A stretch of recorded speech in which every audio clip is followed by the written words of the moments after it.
नमस्कार, आपण पाहत आहात पुणे लाईव्ह न्यूज। पाहुयात आज दिवसभरातील ठळक घडामोडी।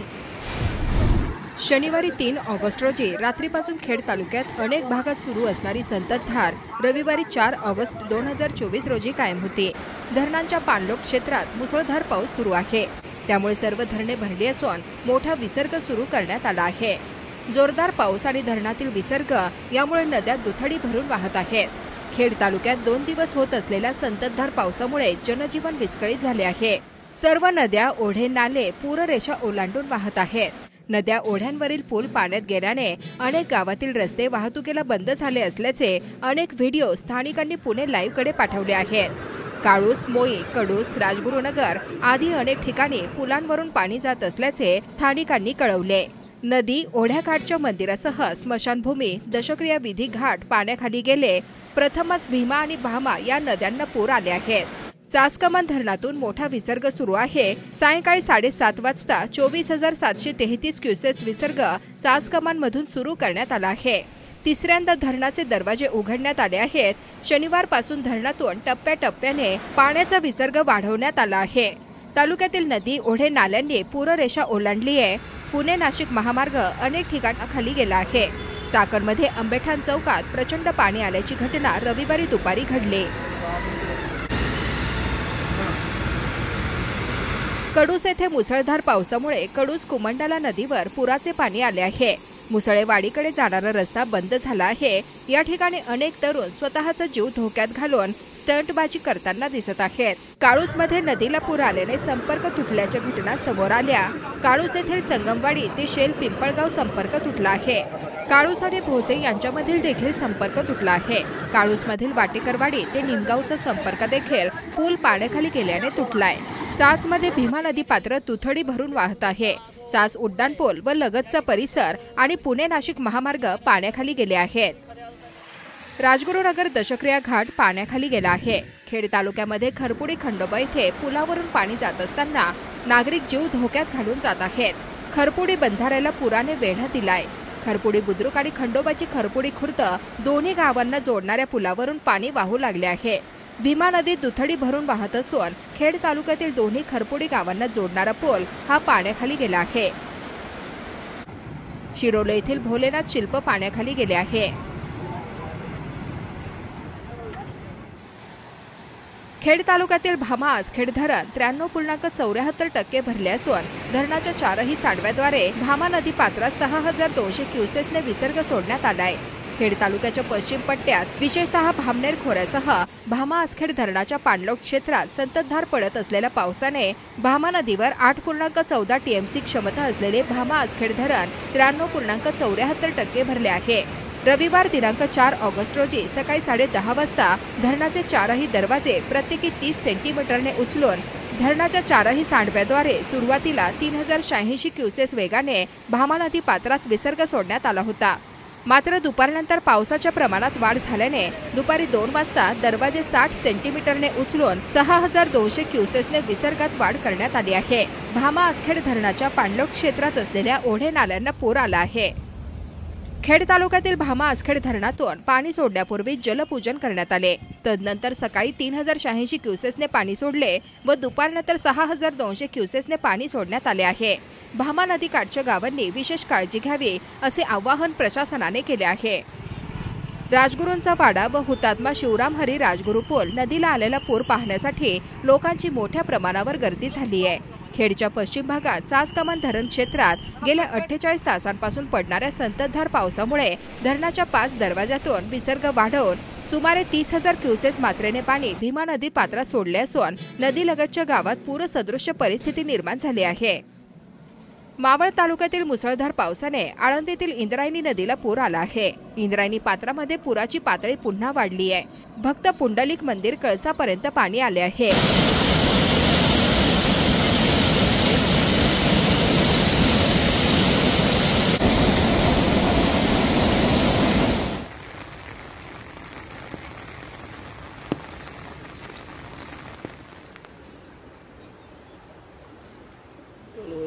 वाचलं खोलीतलं गेलं सगळं। आता पत्र राहतो का जातो निघून काय माहिती।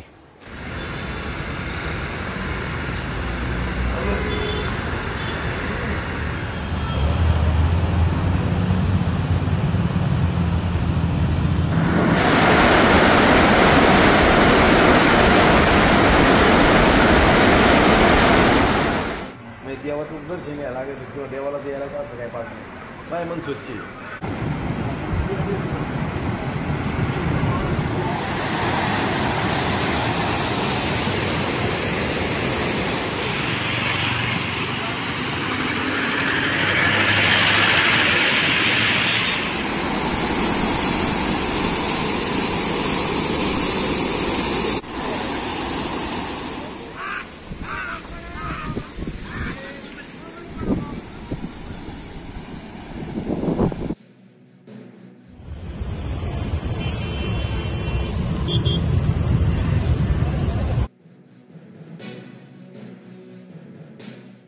ही वाचन माहिती आहे माल टाकरीला टाक टाक ते नाही वाचन.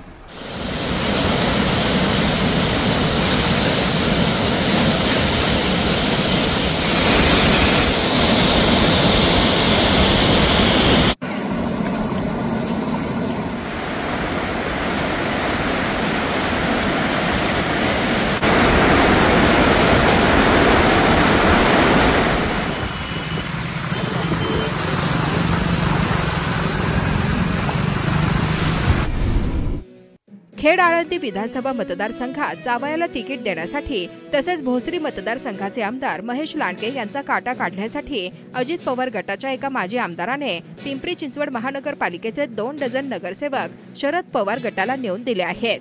असा गंभीर व खळबळजनक आरोप खेडचे अजितदादा पवार गटाचे आमदार दिलीप मोहिते पाटील यांनी केला आहे. माजी आमदार विलास लांडे यांनी त्यांच्यात हिंमत असेल तर खेड आळंदी विधानसभेची निवडणूक माझ्या विरोधात लढवावी असे आमदार दिलीप मोहिते यांनी भोसरीचे माजी आमदार विलास लांडे यांना खुले आवाहन दिले आहे. चाकण येथे आयोजित केलेल्या पत्रकार परिषदेत आमदार दिलीप मोहिते यांनी विलास लांडे आपले जावई सुधीर मुंगसे यांना विधानसभा निवडणूक लढवण्यास मदत व्हावी यासाठी अनेक करामती करत असल्याचा आरोप केला आहे. चाकण औद्योगिक वसाहतीमधील निघोजे, महाळुंगे, कुरुळी, खालुंबरे परिसरातील रस्त्यांमध्ये मोठ्या प्रमाणात पडलेल्या खड्ड्यांमुळे वाहन चालकांचे कंबरडे मोडले आहे. गेले वर्षभर या रस्त्यांची दुरावस्था झालेली आहे. खेड तालुक्यातील पश्चिम भागातील अनेक गावांना जोडणारा भीमा वाळद तालुका खेड येथील वाळद सुरकुंडे चिखलगाव रस्त्यावर मोठमोठे खड्डे पडले असून रस्त्याची चाळण झाली आहे. हा रस्ता दुरुस्ती करण्याची मागणी स्थानिक ग्रामस्थांनी केली आहे. आखाडातील शेवटचा दिवस आणि रविवार आल्याने आखाड प्रेमींनी चिकन, मटण आणि मासे खरेदीस गर्दी केल्याचे चित्र खेड तालुक्यात ठिकठिकाणी पाहावयास मिळाले.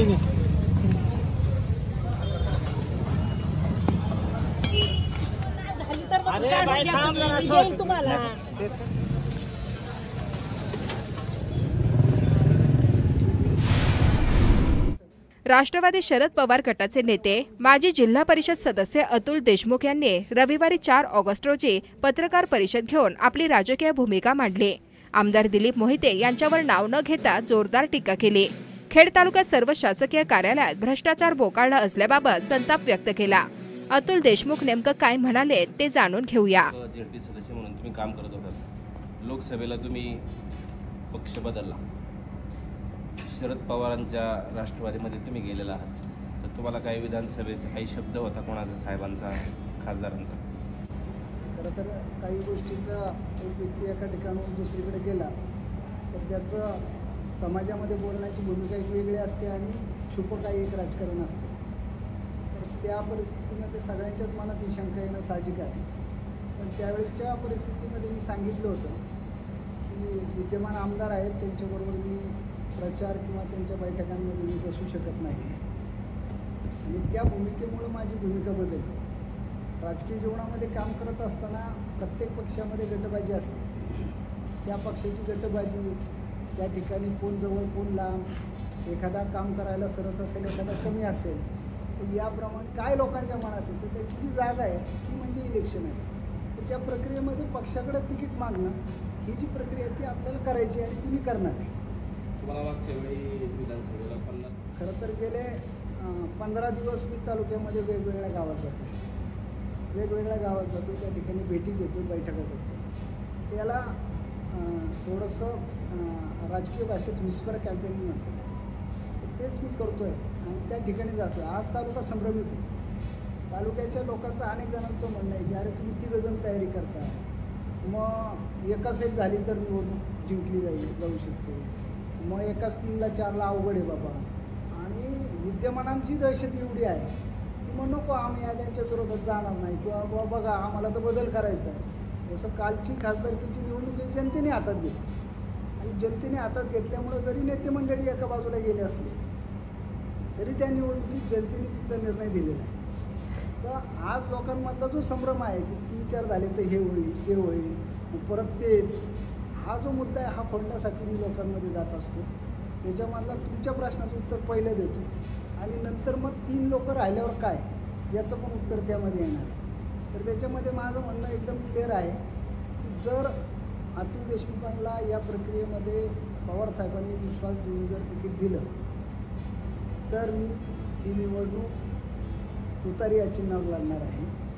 साहेबांना वाटलं की हा योग्य ताकदीचा नाही, माझ्यातही काही उणीवा असू शकतात, सगळ्या गोष्टींचा विचार करून जर नाकारलं गेलं तर प्रामाणिकपणे पवारसाहेब जो उमेदवार देतील महाविकास आघाडीचा त्याचं काम करायचा निर्णय मी आणि माझ्या सगळ्या सहकाऱ्यांनी घेतलेला आहे. समोरच्या बाजूने दिलीप मोहितेंच्या विरोधात आहात का तर आम्ही आहोत म्हणूनच या बाजूला आहोत, म्हणून आमचा निर्णय अगदी क्लिअर आहे. दुसरा विषय राहिला लोकांच्या मनातला जो माझ्या बोलण्यातून आला आहे किंवा 3 लोक राहिली तर काय 4 लोक राहिली तर काय. या तालुक्यात मला नाही वाटत की मला वाटतं नारायणप्पा आणि दिलीपांना मोहिते पाटील यांच्या निवडणुकीनंतर एकाच एक निवडणूक झाली, अशी झालेलीच नाही. तर जी मध्ये 14 निवडणूक झाली त्यावेळेस पण 3 उमेदवार होते आणि 3ही लोक ताकदीची होती.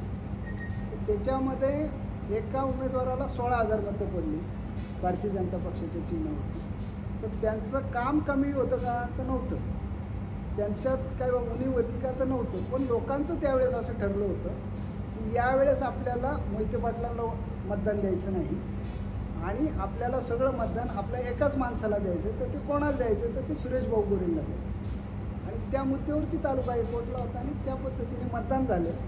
जरी 3 लोक असली तरी त्याच्यामध्ये निकाल असा झाला की सुरेश भाऊला 1,03,000 मतं पडली. आजही तुम्ही पहा रामदास ठाकूर, अशोक खांडेबारा, राजू जवळेकर यांनी त्यावेळेची त्याच्या अगोदरची 2009ची निवडणूक लढली होती, त्यावेळेस पण 1,00,000 मतं यांच्या विरोधातच होती.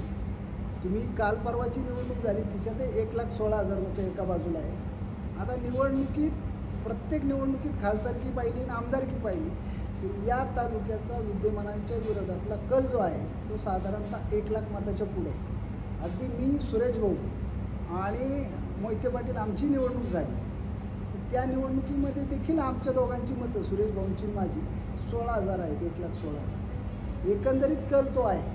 तर पब्लिकला आणि याला म्हणजे गाव पातळीवर गावगाड्यात काम करणाऱ्या मोहिते विरोधातल्या लोकांना आपल्या या माध्यमातून मी एक संदेश देऊ इच्छितो की पुढाऱ्यांनी जरी काही केलं त्यांना जे काय वाटेल ते, पण आपण आपलं मत एकाच माणसाच्या पारड्यात जर टाकलं की जो निवडून येऊ शकतो आणि तेवढे गाव पातळीवर काम करणारे जे सरपंच आजी माझे आहेत, सोसायटीचे मेंबर आहेत, जे विरोधक म्हणून वर्षानुवर्ष काम करतात, ज्यांना वाटतं की हे नको, असे लोक जाणकार आहेत की गाव पातळीवर जर त्यांनी ग्रामपंचायतचा पॅनल केला तर तो पॅनल करत असताना त्यांना अचानक वाटलं की बा 3मध्ये हे 2 निवडून येतात, हा निवडून येत नाही पण ह्याला मतं टाकलेलं निवडून येते, तर ते निर्णय घेतात. त्यामुळे जो माणूस यांना पाडू शकतो त्याच्या पाठीमागे जर गावगाड्यातला त्या ठिकाणी बूथवरचा माणूस उभा राहिला आणि त्याचं मतदान त्या माणसाच्या मागे यांनी उभं केलं तर निश्चित त्या ठिकाणी विजय होईल. आणि विजय कोणाचा करायचा तर जो महाविकास आघाडीचा उमेदवार असेल त्याचाच आपल्याला विजय करायचा. पण हा तालुका ज्या पद्धतीने विकासाकडे पुढे जायला पाहिजे होता त्या पद्धतीने हा तालुका पुढे गेला. 15 वर्षामध्ये या तालुक्याच्या अनेक रखडलेल्या प्रश्नांमध्ये मोहिते पाटलांनी शून्य काम केलं. साधं उदाहरण सांगतो, MIDCच्या टप्पा क्रमांक 5मध्ये वाकी चाकण भागातल्या लोकांनी कडाडून विरोध केला की आमची जमीन घ्यायची नाही, बरोबर.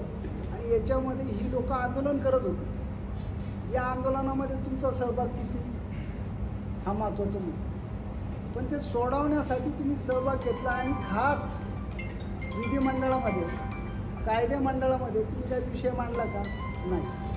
तो प्रश्न गेले 5 वर्षापासून आजही पेंडिंग आहे. तालुक्यातला सगळ्यात मोठा प्रश्न आहे ट्रॅफिकचा. ट्रॅफिकवरती आज 1 वर्षापूर्वी राज्य शासनाने गडकरी साहेबांकडनं ट्रॅफिकचा विषय जो आहे ते आम्ही रस्ते करू, मग तो शुक्रापूर रोड असेल किंवा पुन्हा नाशिक रोड असेल, मला वापगाव, वरुडे, जवळके, जरेवाडी आपल्या भागातल्या गावांना द्यायचं. कित्येक वर्ष तिथं टँकरने पाणी चालू, मग आमदार म्हणून तुम्हाला प्रश्न लक्ष देत नाही. त्या लेवलला मोठ्या लेवलला गेलं पाहिजे, त्या लेवलला ते जात नाही आहे. त्यांच्या सगळ्यात तिथं अडचणी उभ्या आहेत. त्याचा मार्ग कोण काढणार? त्याचा मार्ग कोणी काढला पाहिजे? आणि खेड तालुक्यातलं विमानतळ आपलं गेलं. विमानतळ गेलं कोणामुळं? तर त्यावेळेस तुमचं म्हणणं होतं की आढराव पाटलांमुळे. लोकांनी आंदोलन केलं आणि आढराव पाटलांनी विमानतळ घालवलं. बरं ठीक आहे, हरकत नाही, गेलं असेल कदाचित त्यांच्यामुळे. पण आमदार म्हणून तुम्ही काय केलं? तुम्ही ते थांबवण्याचा प्रयत्न केला का? त्याचं महत्त्व लोकांना समजून सांगितलं का? ते थांबवण्यासाठी तर राज्य शासनाच्या कायदेमंडळातच कायदे झाले. नसेल तुम्ही त्यावेळेस आमदार, पण तुमच्या संबंधित लोक तर होती, तुमच्या संबंधित पालकमंत्री म्हणून काम केले तुमचे अनेक नेते होते, पक्षाची लोक होती. मग त्यांच्याकडनं तुम्ही काम नको करून घ्यायला. आज आपल्या भागामध्ये कांदा बटाटा अनुसंधान केंद्र आहे. मग कांदा बटाटा अनुसंधान केंद्र असताना कांद्यावरती प्रक्रिया उद्योग तुम्ही काय विचार केला का? एवढं जर कांद्याचं प्रोडक्शन आपल्या भागात आहे तर त्याच्यावर विचार केला का? नाही. तुम्हाला मोठा एखादा कारखाना करता आला. संत तुकाराम आणि व्यंकटेश्वरच्या माध्यमातून शिरूर असेल, त्या ठिकाणी मुळशी असेल, आता भीमाशंकर आहे, या भागात आपला ऊस टनाने जातो आणि ते कारखाने चालतात. मग तुम्ही आपल्या शेतकऱ्यांसाठी काय उभं केलं? PDC बँक तुमच्याकडे आहे, सहकारी बँका तुमच्याकडे आहे. शेअर होल्डर म्हणून शेतकऱ्यांना जर त्या ठिकाणी एकत्र घेतलं असतं, एवढी मोठी संघटना आहे, या संघटनेच्या सगळ्या लोकांना एकत्र घेतलं असतं, बैठका केल्या असत्या. शेअर्स लोकांकडे नाही तर शेअर्स कर्जरूपी तुम्ही देऊ शकता, शेअर्स उपलब्ध करून भांडवलाने कारखाने उभे करू शकता. त्याच्यावर तुम्ही काम केलं का? काय शेतकऱ्याच्या सर्वांगीण विकासासाठी काम नाही. बरं ठीक आहे, शेतकऱ्याची मुलं शिकलीत नाही, ITI आणि इंजिनियर तुम्हाला कॉलेज वगैरे ही तुम्हाला उपलब्ध करता आली, तर तुम्ही त्या ठिकाणी कंपन्यांमध्ये आपल्या मुलांना कॅम्प लावून कामाला घेतलंच पाहिजे.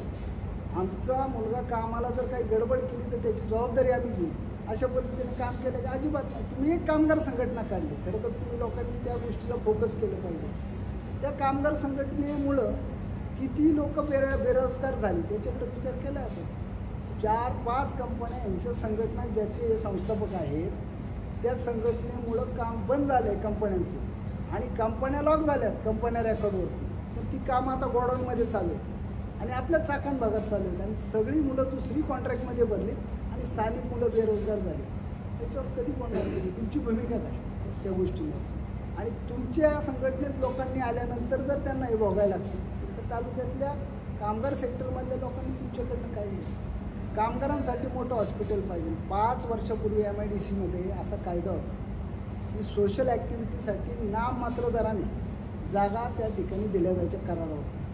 मग त्यावेळेस तुम्ही जर समजा 10-20 एकर जागा संस्था चांगली तयार करून घेतली असती आणि एवढा मोठा CSRमध्ये तुम्ही ती बांधकाम करून घेतलं असतं. केंद्र आणि राज्याच्या हॉस्पिटलमधल्या पॉलिसीज फार क्लिअर आहेत, त्याचा वापर करून तुम्ही ते आणलं असतं आणि मोठं हॉस्पिटल तयार केलं असतं. तर तुम्हाला सांगतो, कंपनी सेक्टरच्या कंपन्यांशी टायअप करून सगळ्या कामगारांचे आजार त्या हॉस्पिटलमध्ये त्या ठिकाणी देखभाली झाल्या असत्या आणि त्यांच्याच पैशावरती सर्वसामान्य आर्थिकदृष्ट्या मागास असलेल्या तालुक्याच्या लोकांचे नगण्य पैशामध्ये मोठमोठे त्या ठिकाणी आजार बरे झाले असते आणि त्याच्या प्रक्रिया झाल्या असत्या. आज तुमच्या आमच्या घरामध्ये अनेक प्रॉब्लेम कोरोनाच्या काळामध्ये आले. निलेश लंके साहेब कोरोनाच्या काळामध्ये एखादं हॉस्पिटल उभे करतात. तुम्ही MIDCच्या एवढ्या जवळ आहे, त्यांची MIDC एवढीशी मरकळ आणि टप्पा क्रमांक 5 धरून आपण 6-7 MIDC दिली. WMDCचं डेव्हलपमेंट सगळ्यात पहिलं पवार साहेबांनी आपल्याला दिलं. मग ह्या साधन सामुग्री ज्या आल्यात याच्यावरती तुम्ही अजून पुढे गेलं पाहिजे ना. त्या हॉस्पिटलची उपलब्धता तुमच्याकडनं नाही. सर्वसामान्य शेतकऱ्याच्या बाबतीत ज्यावेळेस त्याला पैसे नसतात त्याच्याकडे आणि त्यांना त्या ठिकाणी वेगवेगळ्या हॉस्पिटलमध्ये जावं लागतं आजारांसाठी, त्यावेळेस तुम्ही त्यांना कळवलं पाहिजे, तुमच्याकडे यादी पाहिजे हॉस्पिटलची की ही हॉस्पिटल्स ही यांच्या अंडर आपले चॅरिटेबल कमिशनरच्या अंडर येतात आणि याच्यामध्ये एवढ्या पद्धतीने NGO काम करतात. या NGOला आपली लोकं जॉईन करून दिली पाहिजे. याच्यामध्ये संघटना म्हणून पक्ष म्हणून तुम्ही ती लोकं जॉईन केली पाहिजे. आता भामा आसखेडचे पुनर्वसन, सासकामांचं पुनर्वसन आहे, त्या शेतकऱ्यांना जमिनी मिळाल्या नाही. आज शेतकऱ्यांमध्ये इतकी नैराश्य त्या शेतकऱ्यांमध्ये आहे की सर्वसामान्य शेतकऱ्याला जमीन मिळत नाही पुनर्वसनची, आणि ती जमीन आपण घेऊ शकत नाही, आपली ती कॅपॅसिटी नाही. मोठमोठे पैसे त्या पुनर्वसन खात्यामध्ये द्यावे लागतात, म्हणून आमची लोक अक्षरशः जमीन विकत आहेत. आणि त्या जमिनी विकत असताना त्यांच्या जमिनी नगण्य किमतीमध्ये घेतल्या जातात.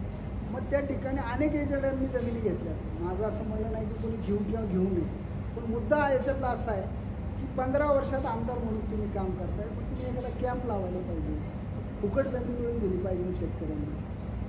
हा प्रश्न सोडवणं तुमचं काम आहे ना. मला नाही देता येत तुम्हाला, खालच्या लोकांच्या जमीन तुम्हाला द्यायच्या नाही आहे. आपल्याला कोयना प्रकल्प आहे, टेमघर प्रकल्प आहे, पवनानगरचा प्रकल्प आहे. अक्षरशः मुलकी फॉरेस्टमध्ये या लोकांना जमिनी दिल्या. राज्य शासनाच्या पॉलिसीज आहेत. एक पॉलिसी जर एखाद्या सरकारने फॉलो केली असेल तर सेम दुसरीच पॉलिसी त्या गव्हर्नमेंटला फॉलो करायला काहीच अडचण नसते. पण याबाबत कायदा मंडळात जर विषय मांडला असता, MIDCच्या आसपास ज्या ठिकाणी लाभक्षेत्र आहे, MIDCचा एरिया हा भामा आसखेड धरणाच्या लाभातला एरिया आहे, आणि त्या भागातली गायरानं जर तुम्ही घेतली असती आणि त्या गायरानांमध्ये भामा आसखेडच्या खातेदारांना जमिनी दिल्या असत्या तर खालच्या लोकांच्या जमिनी सुटल्या असत्या. काय असं म्हणत नाही की आम्हाला खेड तालुक्यातच जमिनी पाहिजे, पण मग चांगल्या महागड्या जमिनी आम्हाला, आमच्या बगल बच्चांना. आणि शेतकरी आला तर त्याला कुठंतरी लांब टाकायचं, त्याला मानसिक वैतागायला लावायचं. आज खेड तालुक्याची परिस्थिती काय? खेड तालुक्यात कुठल्याही खात्यामध्ये बिगर पैसे देता काम होतं का? पत्रकार म्हणून माझा तुम्हाला प्रश्न होत असेल तर तुम्ही सांगा. एखादं डिपार्टमेंट, महसूल खात्यातलं कुठल्या अधिकाऱ्याकडे काम चोख होते? पोलीस डिपार्टमेंट असेल, महसूल डिपार्टमेंट असेल, आणि लोक निवांत बसलेली. 101 बडकर कारनामेवाले अधिकारी खेड तालुक्याचे वाटले आहेत. आर्थिकदृष्ट्या सुपत होत चाललेल्या भागामध्ये पारदर्शक आणि निष्पाप काम करणारे लोकच दिसत नाही. तुम्ही सांगितलं एकंदरीत आज सगळं अजून तर बरेच प्रश्न, पण आता संपूया. काय झालंय, सकाळी खातोय आणि खाऊन झोपतोय आणि सकाळी उठतोय, आपला दिवस चांगला चाललाय. त्याच दृष्टिकोनातून आमदारही काम करतात की त्यांचा दिवस चांगला चाललाय, आनंद आहे. आणि मग MIDCमधनं जो मुबलक धन दौलत तुमच्याकडं पर्यंत पोहोचतो, तुमच्या लोकांपर्यंत पोहोचतो. माझं अजिबात म्हणणं नाही की त्यांनी MIDCत काम करू नये, व्यवसाय करू नये, हे अलग लक्षात. पण ती खेड तालुक्याच्या जनतेच्या हिताला किती लागते? काय उपलब्धता आहे? तुमच्या महिला बचत गट इतके आहेत. आज 20,000 महिलांचे क्लस्टर खेड तालुक्यात. काय त्या महिलांना स्वयंरोजगाराला चालना दिली आपण? आजही आमच्या आदिवासी बांधवांचे महिला बचत गट काय महोत्सव घेतात माहिती आहे का? रानभाज्या महोत्सव. आमच्या लोकांसाठी काय विचार केला आउट ऑफ जाऊन? चला आमच्या जंगलात, मी तुम्हाला दाखवतो माझ्याबरोबर. तुम्हाला तिथं बोललं पाहिजे, आणि ज्याचं काम जो करणार त्याच्या मागे जनता उभी राहते. आज जनतेचा जो खेड तालुक्यातल्या मी सगळे पाहतोय, तर लोकांना बळबळ नेतृत्व मान्य करायला अशी परिस्थिती. कारण विधिमंडळ, कायदेमंडळात कायदे बनत असताना तुम्हाला डावललं जात नाही, आणि तो पूर्णपणे त्याचे दोषी तुम्ही आहात, जे असतील ते. आणि याच्यामध्ये सगळ्यात महत्त्वाचा मुद्दा म्हणजे ज्या मुद्द्यावर मी येणार होतो पण बोलताना राहिला, तो तुम्ही क्लिक केलं की आज हे पिंपरी चिंचवड आणि पुण्याला पाणी गेलं आहे, MIDCला पाणी गेलं आहे. उद्याच्या काळातला सर्वात मोठा प्रश्न आहे जो आमदारांच्या गावात पण उत्पन्न होणार आहे, तो असा आहे की करंजविऱ्यापासून खालचे जे एवढे केटीवेर आहेत ते सगळे फेब्रुवारीच्या पुढं कोरडे पडणार, आणि त्याच्यात पाणी हक्काचं मंजूर झालेलं नाही आहे. त्याचं पाणी पोटात ठेवून त्याची मंजुरी घेतली पाहिजे होती कायदेमंडळात. कायदा जसं चाकणचं पाणी मंजूर झालं आहे, कोठा मंजूर झाला आहे, राजगुरुनगरला आम्ही कोठा मंजूर करून घेतला आहे, तसा त्या केटीवेरचा नियम असा आहे की जे पावसाचं पाणी साचतं फेब्रुवारीपर्यंत शेतकऱ्यांनी वापरायचं. पण आता बारमाही बागायतदार शेतकरी झाले पाहिजे. आणि मग ही ठाकूर पिंपरी असेल, काळे पिंपरी असेल, रोकल असेल, कुरकुंडी असेल, आसखेड असेल, दोन्ही नाही का, ती वरची जेवढी गाव आहेत ते शेलपिंपळगावपर्यंत म्हणजे बौळपर्यंत, त्या सगळ्या लोकांना म्हणजे अगदी काळूची लोक आहेत यांना पुढं पाण्याचा प्रश्न उभा राहणार. आज त्याचा कोटा आहे का? म्हणजे जे केटीवेरचं प्रमाण वाढवलं पाहिजे ना. आज भामा आसखेडकडं या गोष्टींसाठी फंड उपलब्ध आहे. वर्ष संपत आलं आहे साहेब, तुम्ही किती केटीवेर दिले तरी मंजूर होतील, केलं एक्स्ट्रा काम, पैसे उपलब्ध आहेत, खर्च नाही झाले साहेब, अशी परिस्थिती. आणि मग ते अनेक केटीवर जर उभे केले तर लोकांना पाणी साठा जास्त होईल. नमस्कार, आपण पाहत आहात पुणे लाईव्ह न्यूज.